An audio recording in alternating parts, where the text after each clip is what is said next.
एक गुरु अपने शिष्यों को ध्यान साधना सिखा रहे थे। तभी एक शिष्य बोला, हे गुरु, मैं कुछ समझ नहीं पा रहा हूँ, क्या मैं आपसे कुछ पूछ सकता हूँ?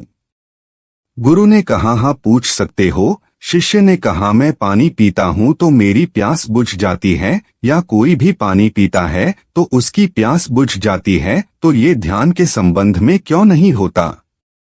जब हम आपके कहे अनुसार एक जैसा ध्यान करते हैं तो हम में से कोई पहले, कोई बाद में, तो कोई कभी भी ध्यान की स्थिति को प्राप्त नहीं कर पाता। ऐसा क्यों होता है?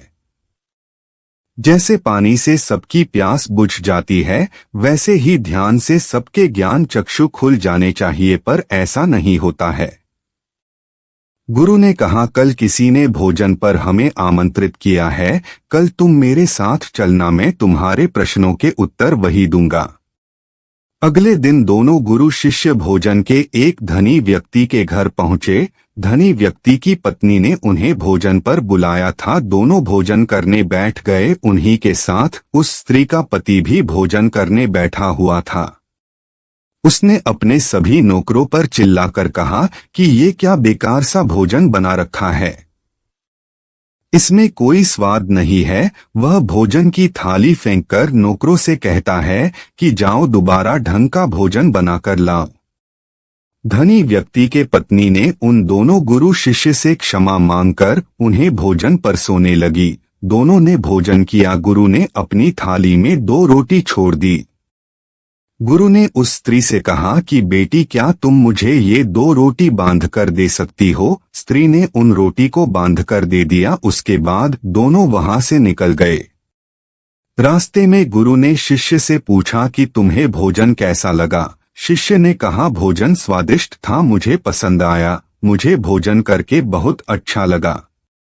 गुरु ने कहा, इससे अधिक तुम्हें और कुछ नहीं लगा? शिष्य ने कहा, इससे अच्छा और क्या लग सकता है गुरुदेव, मेरी भूख मिट गई और मेरा पेट भर गया।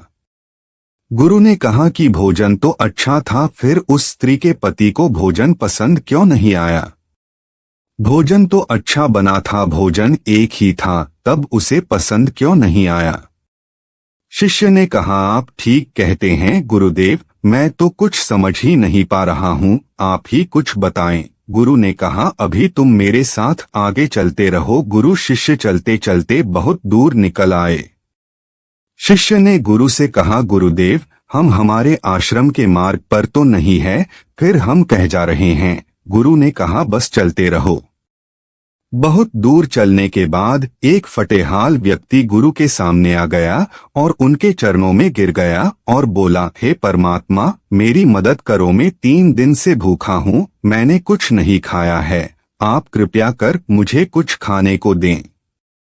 गुरु ने उस व्यक्ति को एक पेड़ के नीचे बैठाया और उन 2 रोटियों को निकाल कर दिया जो उस महिला ने उन्हें दिया था।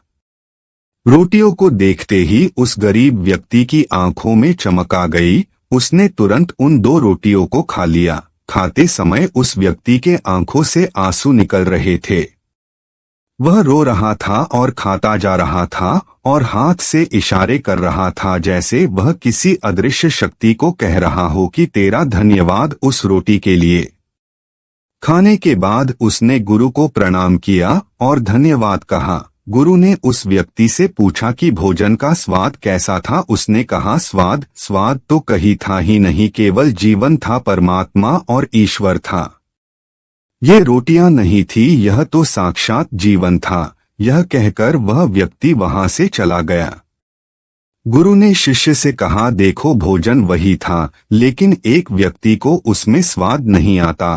तुम्हें इसमें स्वाद आया, तुम्हें भोजन पसंद आता है, लेकिन वही इस व्यक्ति को इस भोजन में स्वाद नहीं आता, बल्कि वह इसमें ईश्वर, परमेश्वर और जीवन को देख लेता है। इससे पता चलता है कि व्यक्ति और भोजन के तृप्ति में भी अंतर है। पहले व्यक्ति की इसमें कोई तृप्ति नहीं होती, तुम्हें थोड़ी तृप्ति होती है, और इस व्यक्ति को अनंत तृप्ति होती है।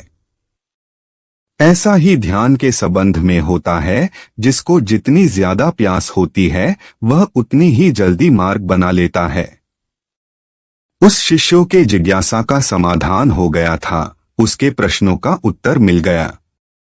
लेकिन हमें हमारे प्रश्नों का उत्तर नहीं मिला। प्रश्न था, मन क्यों नहीं लगता? जो लग जाए वह मन नहीं है। मन का स्वभाव ही भागना है। जब हमारे पास कोई चीज अत्यधिक होती है तब मन उससे भागने लगता है। जैसे उस धनी व्यक्ति का मन जो उस भोजन से भाग रहा था जो उसके लिए आम बात थी। लेकिन जब कोई चीज हमारे पास सीमित मात्रा में होती है और हमें मिल भी जाती है तब हमारा मन उससे जुड़ा भी रहता है और हम उस चीज की थोड़ी बहुत अहमियत भी रखते हैं। जैसे उस शिष्य का मन जो उस भोजन से थोड़ा बहुत जुड़ा हुआ था तो उसने उस भोजन के स्वाद को भी जाना। लेकिन जब हमें कोई चीज चाहिए होती है और वह हमारे पास नहीं होती तो पहले हमारा मन उस चीज के लिए बहुत ललायत रहता है, वह हर हाल में उसे पा लेना चाहता है। लेकिन जब कोई चीज प्राणों से जुड़ी हो जैसे कि वह 2 रोटी और जब बात प्राणों पर आ जाए तब मन गायब हो जाता है। तब आप स्वाद नहीं देखते, भोजन का प्रकार नहीं देखते, तब आपको सिर्फ भोजन चाहिए होता है। तब आप एकाग्र हो जाते हैं, भोजन के लिए जो मिले उसी में आपको आनंद आ जाता है। स्वाद हो या न हो आपके प्राण अंतर तक उसे स्वीकार कर लेते हैं और यह तब होता है जब मन नहीं होता। हम हमारे मन को लगाने की बहुत कोशिश करते हैं, कुछ पढ़ाई में लगाने की कोशिश करते हैं तो कुछ अपने काम में लगाने की कोशिश करते हैं। लेकिन आपने देखा होगा कि मन कहीं नहीं लगता और यह लग भी नहीं सकता क्योंकि इसका काम किसी चीज में लगना है ही नहीं बल्कि इसका काम है आपको भगाना इधर से उधर। एक चीज आपको मिली तो दूसरी चीज पर ले जाना, दूसरी चीज आपकी मिली तो तीसरी चीज पर ले जाना। मन संतुष्टि को नहीं जानता है, वह केवल पाना जानता है, पाने के बाद भूल जाना जानता है। जो मिल गया है उसे छोड़ देने की आदत होती है, जो छूट गया है उसे फिर से पा लेने की आदत मन की होती है।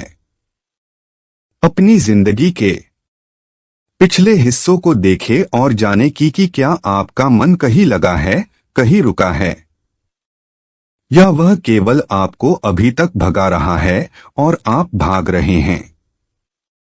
अब सवाल आता है कि अगर मन का काम भागना या भगाना ही है तो क्या जिंदगी भर हम भागते ही रहेंगे? क्या हम कहीं नहीं रुकेंगे? ध्यान से देखो तो जिंदगी ऐसी ही है।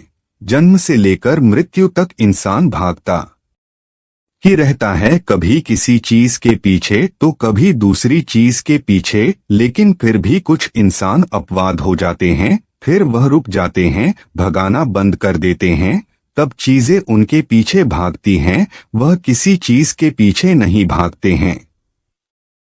इसका सबसे बड़ा उदाहरण गौतम बुद्ध है। हम आम लोग कैसे अपने जीवन में ठहराव ला सकते हैं, कैसे हम अपने जीवन में एकाग्रता ला सकते हैं, कैसे हम अपने जीवन में अपने मन को अपने आप को नियंत्रित करने से रोक सकते हैं। और इसका एक ही रास्ता है और वह है ध्यान व्यवस्था लाता है। मन भागता है, ध्यान ठहराव बुलाता है। मन लालच देता है, ध्यान लालच को देखने की दृष्टि देता है। मन कहता है दूसरी चीज को पकड़ ले, ध्यान कहता है जो मिला है उसे जान ले। ध्यान एकाग्रता लाता है। लेकिन ध्यान को लेकर भी हम भ्रमित रहते हैं। ध्यान का मतलब आंखें बंद कर बैठ जाने को ही समझ लेते हैं। एक छोटी बच्ची बहुत अच्छी बांसुरी बजाती है और जब बांसुरी बजाती है तब उसके सुर में खो जाती है, तब उसका मन गायब हो जाता है, उसके प्राण केवल उस बांसुरी की धुन में ही रम जाते हैं और यही उसका ध्यान बन जाता है। लेकिन ऐसा इसलिए होता है क्योंकि इस लड़की को उस बांसुरी में रस आता है, आनंद आता है, यही उसकी प्रकृति है, वह वही कर रही है जो वह हो सकती है।